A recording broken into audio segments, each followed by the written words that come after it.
I couldn't say I paid a ton of attention to the post-practice snack, but I'm sure that's not the first time coach has given the guys ice cream.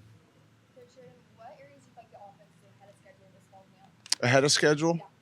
Yeah. I think understanding of the scheme, I think some familiarity with the concepts that we're teaching them.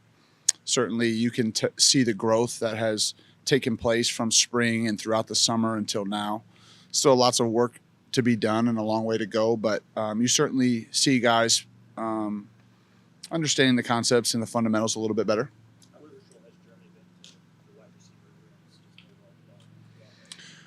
I think Jeremy has been awesome and has had a great camp and had a great spring, and he's a really good football player. Certainly, in addition to that, his leadership, his character, who he is as a person, his willingness to help those around him. He wants his teammates to do well, and obviously has knowledge of the system, has played in it, previously, and so Jerm's been great, and we're lucky to have him. How do you see the time that he talked about how much he learned from the receiver room he spent time with last year? Like, how do you see that playing out now here? Well, he was in a room, with 3 NFL players and coached by, in my opinion, the best wide receiver coach in the country. And so that development, that exposure, that was cultivated in that room, I certainly think helps any young player, and I think Jerm, obviously speaks to that, just what that looked like and who he was watching day to day and who he was being taught by, from a coaching perspective. And so, I think it's great. Any young player that's able to sit there and learn from older veteran players that go on to have great successful careers and to be able to sit there and continue to be taught by Coach Shep, I think that's a benefit to him. Was the decision to move indoors today kind of a heat management thing, or? No, I think it was just to try to rotate the grass fields to try to give them a little bit of a breather so that, they can withstand the length of the season. Also helps us just from an organizational standpoint, just field locations and what that practice may look like if you do have to come inside for weather or whatever it may be. So I think more than anything, it was just to give a couple of the fields out there a little bit of a breather so that they don't get beat up too much. Was it welcomed though, a little bit? By you or by the players? Oh, I don't. Yeah, I don't care where we practice. We just want an opportunity to get on the field and coach.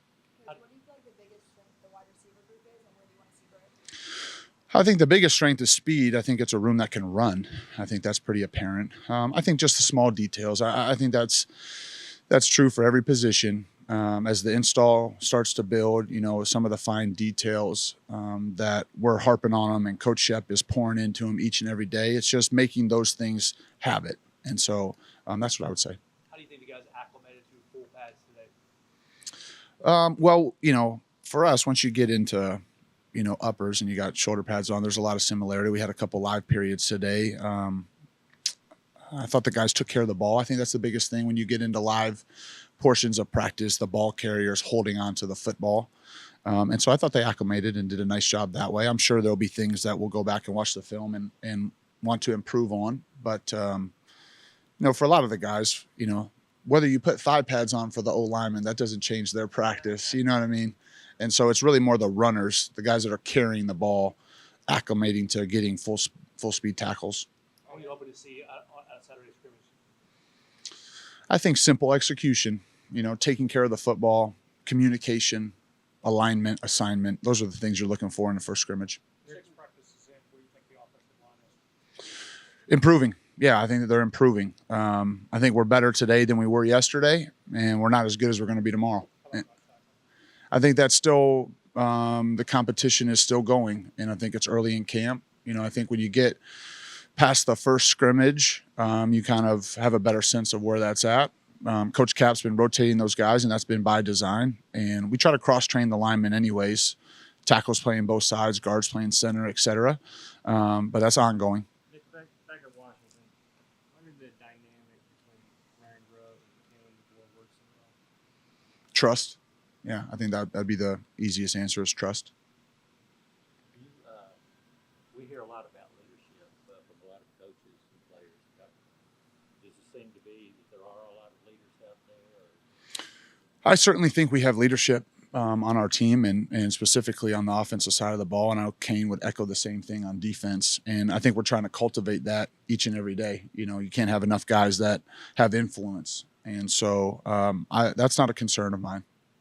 You talked about install. You have guys from almost every position group on offense that have come from Washington here. How much does that kind of help having those guys in those rooms that kind of are more familiar with offense? I certainly think it doesn't hurt, you know, because they have an understanding, as you mentioned, of just some of the communication, some of the terms. It's not identical. You know, there's some tweaks, adjustments.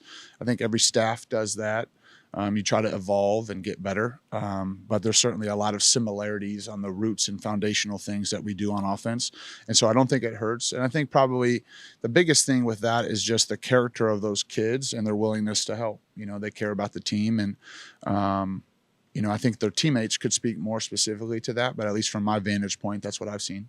How much growth have you seen from Austin from his first spring camp? Austin Mack, yeah, tremendous. I think he's an incredible worker and a very committed football player. And he has poured into it, and I think he keeps getting better and better. And I think his best football is still ahead of him, which is super exciting. Coach, with the guys being six practices in the fall camp, are there any checkpoints that you are seeing so far? Do you have any checkpoints like the officers should be doing this by now? Things should be clicking here and there, or it's just a time thing? You can't put time on it. Yeah, I think it's just daily improvement. That's really what we focus on. And so each and every day you look and can point to areas where you feel like you're making growth. And then there's things that you still got to clean up and got to teach and coach better and drill more or give an opportunity to do it more in competitive situations. So I think that's really what we focus on is, you know, the relentless pursuit of continuous improvement. You know, that's something that's a pillar in our program. Coach DeBoer preaches that to the players. We do the same thing, you know, on each side of the ball is just be better tomorrow than you were today. And that's really what we focus on. Nick, how does Jalen build trust with his assistant coach? Communication. You know, I think in any relationship, you know, trust is earned, you know, and he's hired people that are, you know, great people and really quality at what they do. And so, but I think constant communication, I think he does a great job, you know, of setting a vision for the staff on what his standards and what his expectations are. He's constantly holding us to that. And we have incredibly high standards collectively as a staff, and certainly the vision and leadership that he sets, you know, we follow that lead. But yeah, I think he empowers the staff. He hires people that he trusts, and he's just, you know, I mean, you guys all know I'm biased, right? But I mean, I love the guy. I think he's a tremendous head coach and a wonderful leader and great husband, father. I mean, any other good things you want me to say about Kalen? And yeah, I'd say them all. How do you describe the relationship with teammates between Justice Haynes and Jay Miller? Unselfish, supportive. Yeah, I think that's probably the thing that I would say. I think Coach G does a great job in that room. And the history here would certainly show you that, you know, you need a room full of runners to get through the season and win a championship, you know, both within carrying the football, pass protection, route running, all the different things we ask them to do. But I would say unselfish between those two and very supportive of one another. You got a real big tight end room. What would you say about that? The tight end room? Are you saying big in numbers or size or both? I think it's a good room. Coach Ellis is a great coach. He's able to teach them big picture football. They understand things conceptually. We ask them to do a lot of things. They're smart players. They certainly have size. They have athleticism, good ball skills. They catch the ball well. I think it's a good room with great kids. And they're getting better too, just like everybody else. Each and every day they make strides and get a little bit better. You know, we had some short yardage goal line periods today. You know, their presence in the C and D gap is critical in those moments. And I'm excited about the group.